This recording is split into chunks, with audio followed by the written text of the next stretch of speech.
You know, Lauren's the only reason this family stays together, Evelyn said, her voice sharp and certain as she passed the mashed potatoes across the table. I glanced up from my plate, biting back the retort forming on my lips.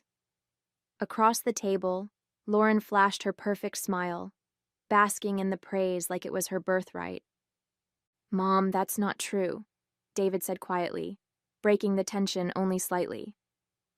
"Oh, David," Evelyn scoffed, waving her hand dismissively. "You don't see it because you don't want to. Lauren's always the one keeping the peace, making sure we stay close. Natalie's fine, but she's not as involved." Her words stung, but they didn't surprise me. This had been the narrative for as long as I could remember. Lauren was the glue, the peacemaker, the family's shining star. And me? I was just the dutiful daughter-in-law, always fine, but never enough. My name is Natalie, and I've been married to David for 8 years.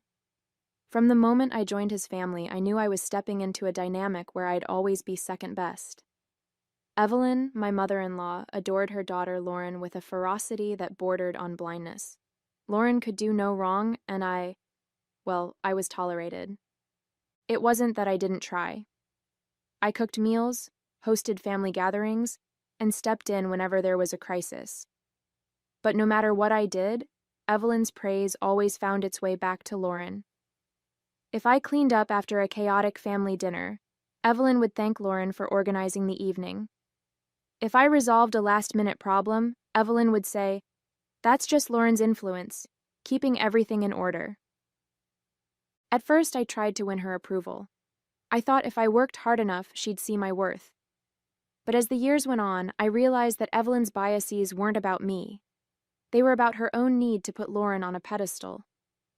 The dinner dragged on, with Evelyn's comments cutting deeper as the evening progressed. "Natalie's always so quiet," she said at one point, smiling at Lauren. "You're the one who brings the energy to this family." I smiled politely, my hands clenched under the table. David gave me a small, apologetic glance, but he didn't say much. He rarely did when it came to his mother's favoritism. By the time dessert was served, I'd retreated into my own thoughts. I didn't need Evelyn's validation, I reminded myself. I'd learned to find strength in my actions, not her words. Still, as I cleared the plates and watched Lauren laugh with Evelyn, a part of me couldn't help but wonder how long it would take for the truth to surface, for Evelyn to see who was really holding this family together. Later that night, as David and I drove home, the silence in the car was thick. He kept glancing at me, probably trying to gauge my mood, but I didn't give him much to work with. Finally, he broke the quiet. "I'm sorry about my mom," he said, his voice low. I let out a small laugh, shaking my head. "Why are you apologizing for something she does every time we see her?" "I don't know," he admitted, gripping the wheel tighter. "I guess I feel like I should say something, but I never know how to make it better." "David, it's not your fault," I said, though the words felt hollow. "Your mom has always made it clear who she thinks holds this family together, and it's not me. Nothing you say is going to change that." He frowned but didn't argue.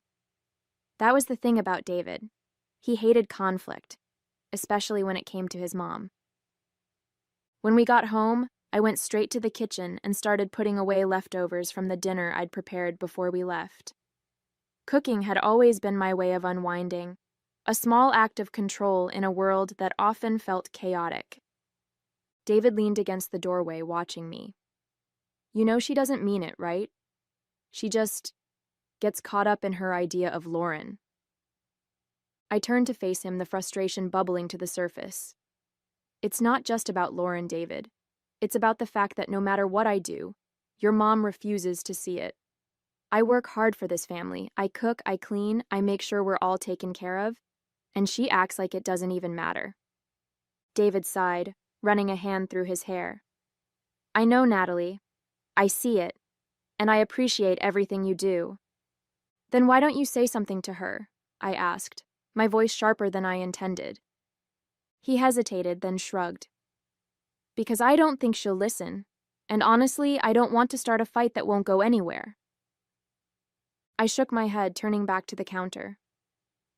"It's fine," I said, though it was anything but. I don't need her approval. I'll just keep doing what I do, and eventually, the truth will speak for itself. As I cleaned up the kitchen that night, I thought about Evelyn's words and Lauren's smug smile. They didn't know half of what I did to keep this family afloat, financially, emotionally, and in every other way that mattered.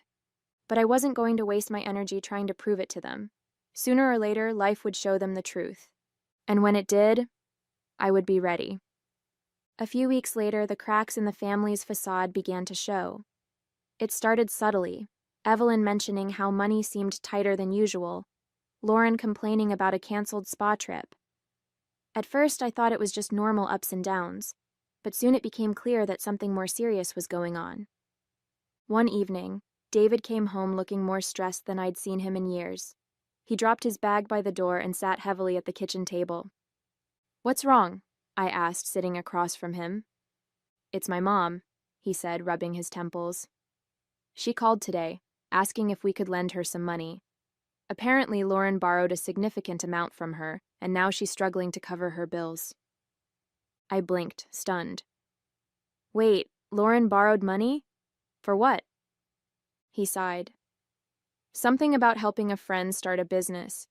It didn't work out, and now my mom's footing the bill." The revelation didn't surprise me. Lauren had always been impulsive, leaping into ventures without thinking them through, confident that someone else would clean up the mess. Usually that someone was Evelyn, who never hesitated to come to Lauren's rescue. "What did you tell her?" I asked. "I told her we'd think about it," David replied. "But Natalie, I know we can't just hand over money like that. Things are tight for us, too." I nodded, already mentally calculating our budget. Between the mortgage, groceries, and the small savings we were trying to build, there wasn't much room for generosity.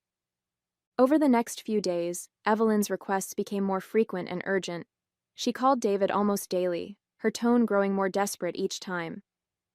"David, you know how much I've done for this family," she said during one call, her voice trembling. "If you and Natalie could just help out this once, it would mean so much." David relayed the conversations to me, clearly torn between wanting to help his mom and knowing we couldn't afford to.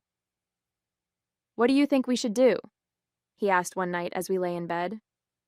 I stared at the ceiling, the weight of the situation pressing down on me. "We can't give her money, David. Not when we're barely managing ourselves. But maybe there's another way to help." "What do you mean?" "I mean," I said slowly, "we step in and start handling things. Quietly. If Evelyn's too proud to admit she's overwhelmed and Lauren's not stepping up, then maybe it's time someone else does." He frowned but didn't argue. "If anyone can figure it out, it's you," he said. As I lay awake that night, I began formulating a plan. Evelyn's blind faith in Lauren had led her to this mess, but I wasn't going to let her spiral further into trouble. Not for her sake, but for the family's.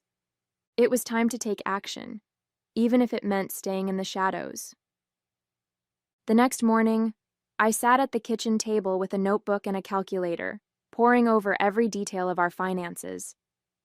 If I was going to step in, I needed to know exactly what we could spare, if anything. David sat across from me, sipping his coffee. "Are you sure about this?" he asked, watching me flip through bank statements. "I'm not going to hand your mom cash," I said firmly, "but if we can restructure some of her bills or find a way to reduce her expenses, it might help. She's in this mess because she won't admit she's struggling, and Lauren isn't going to do anything about it." David sighed, leaning back in his chair. "I hate that it's come to this. She shouldn't have to rely on you." "She doesn't have to," I replied, glancing up at him. "But someone needs to fix this before it gets worse." I started by contacting a financial consultant I knew from work. Over the next few days, I gathered information about Evelyn's debts, her monthly expenses, and the loans she'd taken on for Lauren's failed business ventures. The picture that emerged wasn't pretty. Credit card balances maxed out, overdue utility bills, and a looming mortgage payment she couldn't cover. Through it all, Evelyn remained oblivious to my involvement. I didn't tell her about the hours I spent negotiating lower interest rates on her loans, or finding payment plans that wouldn't drown her further in debt. David offered to talk to her, but I told him not to. She won't take it seriously if it comes from you, I said. And if she finds out I'm involved, she'll reject the help out of pride. He didn't argue, but I could see the guilt in his eyes. Meanwhile, Lauren remained conspicuously absent. Evelyn continued to sing her praises at family gatherings, saying things like, "Lauren's so stressed these days. She's doing so much for everyone." I bit my tongue every time, knowing full well that Lauren wasn't lifting a finger to fix the mess she'd created. The weight of it all was exhausting. Between managing our household, handling Evelyn's financial crisis, and keeping up appearances at family dinners, I felt like I was juggling 1,000 plates. But I refused to let it show. Evelyn didn't need to know how hard I was working to keep her afloat, and Lauren certainly didn't deserve the satisfaction of knowing I was cleaning up after her. One night, as David and I sat on the couch after another long day, he turned to me and said, "You're incredible, you know that?" I smiled faintly, too tired to argue. "Let's just hope it works," I said. "It will," he replied, squeezing my hand. "Because you're the one holding everything together, even if no one else sees it yet." 2 weeks later, I started to see the results of my work. Evelyn's overdue bills were now manageable, her mortgage payments had been adjusted, and her interest rates were significantly lower. The changes weren't monumental, but they were enough to keep her afloat. Despite the progress, Evelyn's praise for Lauren remained constant. "Lauren's been such a rock for me," she said one evening over dinner. "She always knows just what to say to keep me calm." I clenched my jaw, forcing a tight smile. "That's great, Evelyn. I'm glad she's been there for you." David gave me a sympathetic look, but he stayed quiet. It wasn't worth starting a fight, not when Evelyn was so blinded by her perception of Lauren. The final straw came when I overheard a phone call between Evelyn and Lauren. I'd stopped by Evelyn's house to drop off some paperwork related to her new payment plans. As I walked up the driveway, I heard her voice through the open window. "Don't worry about it, Lauren," she said, her tone warm and reassuring. "I'll figure it out. You've already done so much for this family." I froze, my stomach twisting. Done so much? Lauren hadn't done a thing except create the financial mess I'd been working tirelessly to fix. When I knocked on the door, Evelyn greeted me with her usual strained politeness. "Natalie, what a surprise," she said, stepping aside to let me in. "I just wanted to drop these off," I said, handing her the folder. "They're the finalized payment schedules for your bills. Everything should be in order now." She glanced at the papers briefly, then set them aside without much acknowledgement.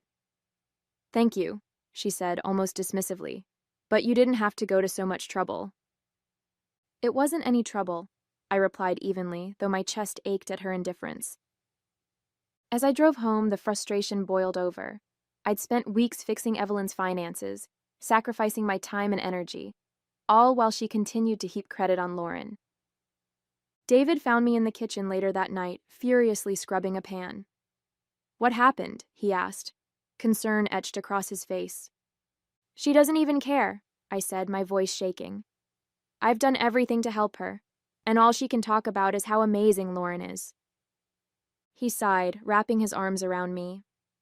"I'm sorry, Natalie. She'll see the truth eventually. People like Evelyn can't ignore the facts forever."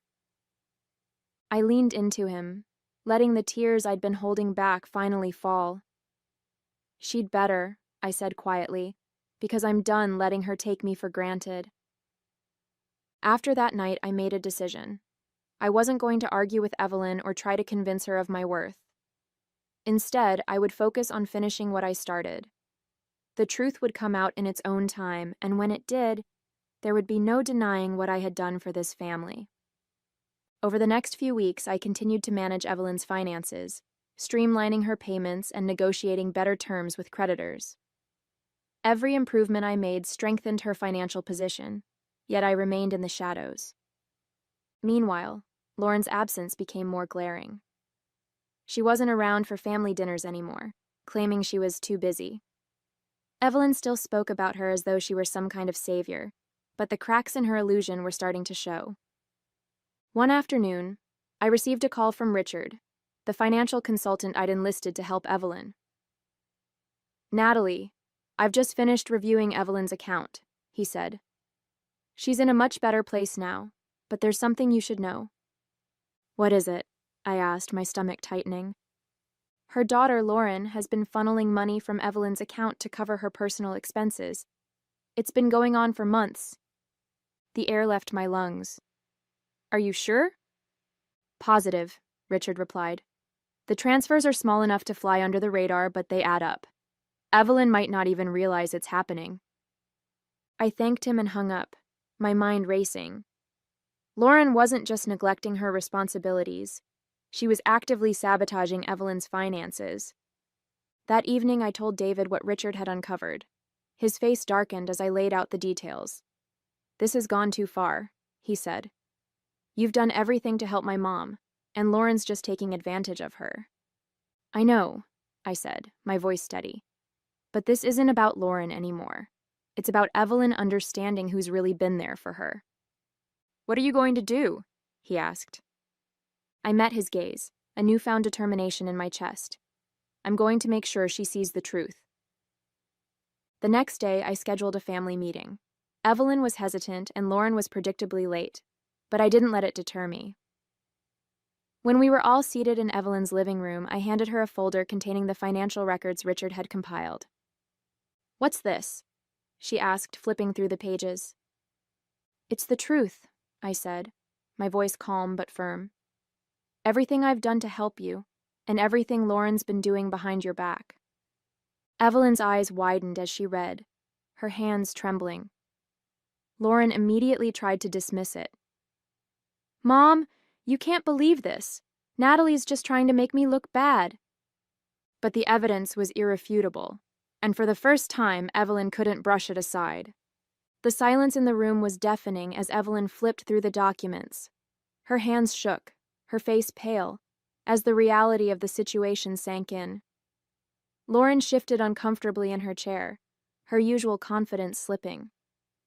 This can't be right, Evelyn stammered, though her voice lacked conviction. It is, I said firmly. For months, Lauren has been siphoning money from your accounts while you've been struggling to stay afloat. Meanwhile, I've been the one negotiating with creditors, managing your payments, and ensuring you didn't lose your home. Lauren shot to her feet, her voice shrill. Mom, this is ridiculous. Natalie's just trying to make me look bad because she's jealous of how close we are. I met her glare with calm resolve.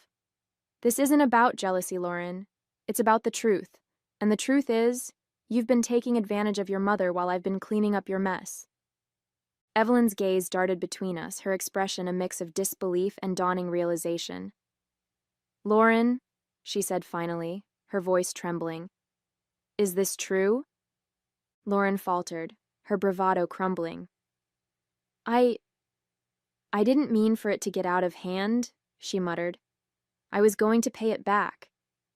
Pay it back with what? I countered, my tone sharp. Another failed scheme? Another excuse? For the first time, Evelyn didn't defend her daughter. She slumped back in her chair, the weight of her favoritism crashing down around her. How could you do this, Lauren? She whispered. I trusted you.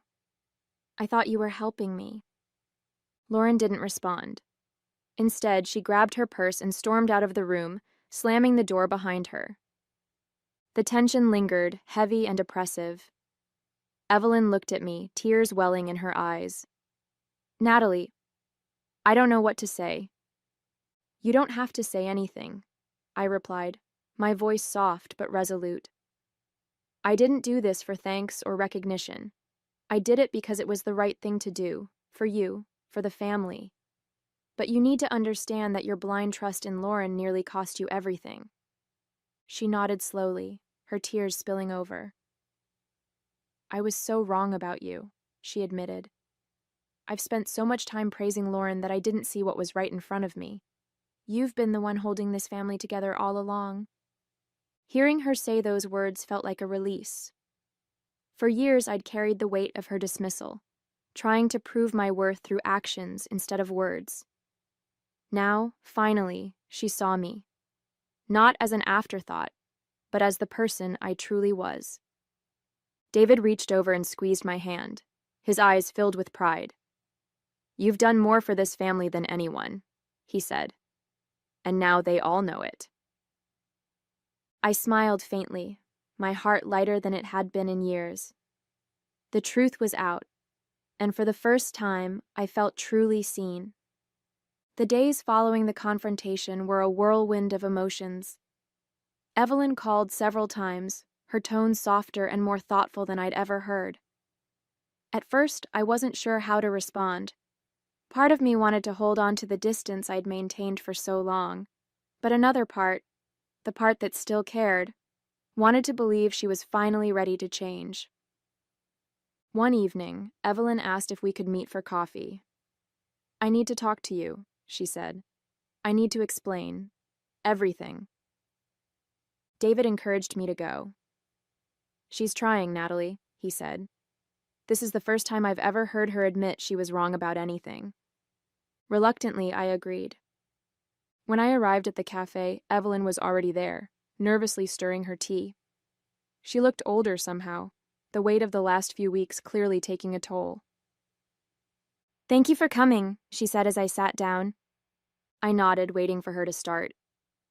She took a deep breath, her hands trembling slightly. "I don't know how to make this right," she began, "but I need you to know how sorry I am. I've spent so many years putting Lauren on a pedestal, ignoring everyone else, especially you. I thought I was protecting the family by keeping us close, but all I did was push you away." Her words were raw, unpolished, and surprisingly honest. "I didn't expect you to forgive me," she continued, her voice breaking. "But I need you to know that I see you now, Natalie. Everything you've done for this family, it's more than I ever gave you credit for. I don't deserve your kindness, but I'm grateful for it." I sat in silence for a moment, letting her words sink in.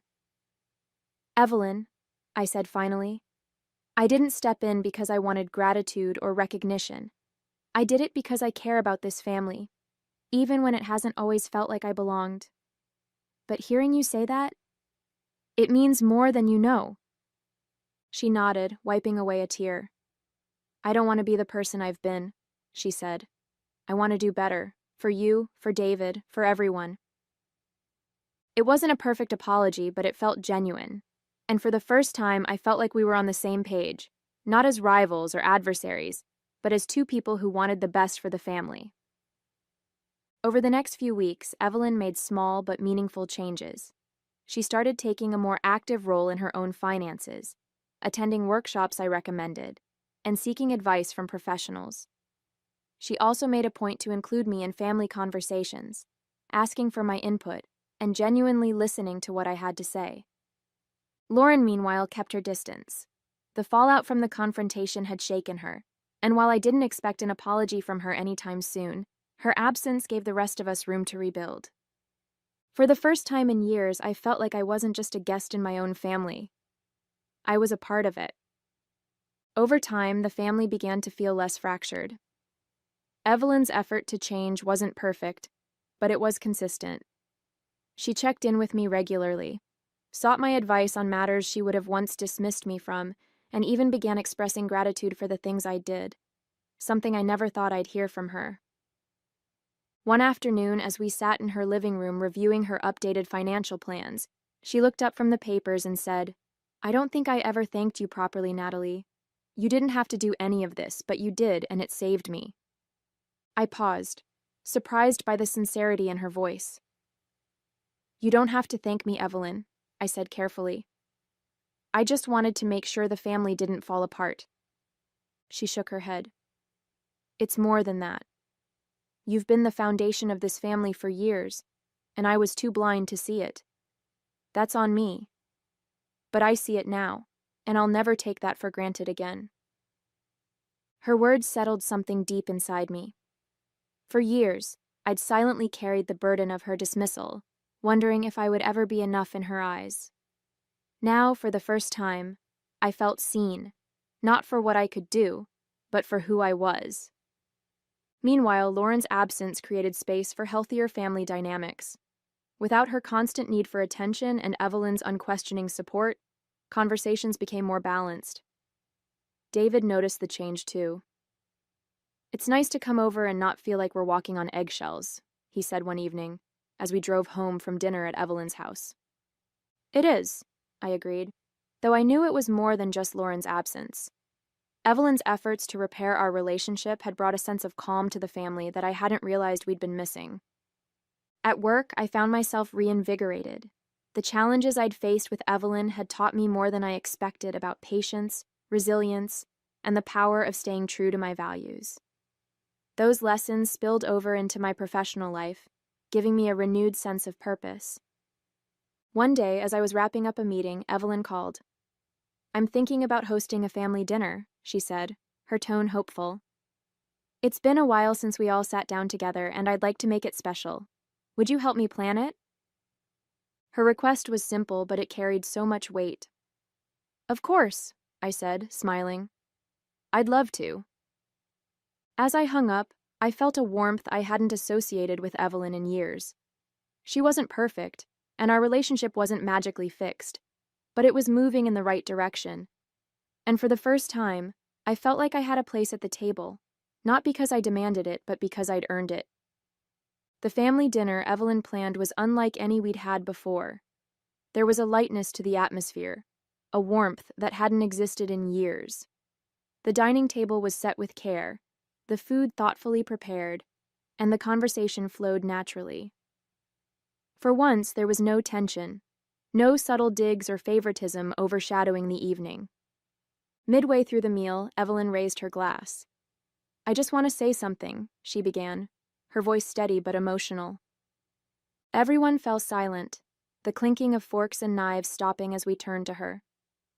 "For years I've seen this family through one lens, one that wasn't always fair," she said. Her gaze shifted to me, and for a moment it felt like we were the only two people in the room. "Natalie, I owe you an apology. I didn't recognize everything you've done for us, for me. But I see it now. You're the reason this family is still standing, and I'll never forget that." A lump formed in my throat, but I managed a small smile. "Thank you, Evelyn," I said softly, my voice wavering. "That means a lot." David squeezed my hand under the table, his pride evident in the way he looked at me. After dinner, as the guests began to leave, Evelyn pulled me aside in the kitchen. "I've been thinking about what you said," she began, her tone earnest. "About Lauren, about me. I let her take advantage of me because it was easier than admitting I'd made mistakes. But I won't let that happen again." Hearing her acknowledge the pattern was more than I'd hoped for. "It's not easy to break old habits," I said gently. "But you're trying, and that's what matters." She nodded, a faint smile touching her lips. "You've taught me more than I can put into words, Natalie. I don't know how to repay you." "You don't have to repay me," I replied. "Just keep moving forward. That's all I need." That night, as David and I drove home, I felt a sense of peace I hadn't experienced in years. The journey with Evelyn hadn't been easy, and there was still work to be done, but we were in a better place, one built on mutual respect and understanding. For so long, I'd sought validation from her, believing that my worth depended on her approval. But now, I realized that I didn't need her to see me to know my own value. Evelyn's recognition was a bonus, not the foundation. As I lay in bed that night, I reflected on everything we'd been through. I wasn't just the daughter-in-law anymore. I was a vital part of this family, not because of what I'd done, but because of who I was. And that, I realized, was enough.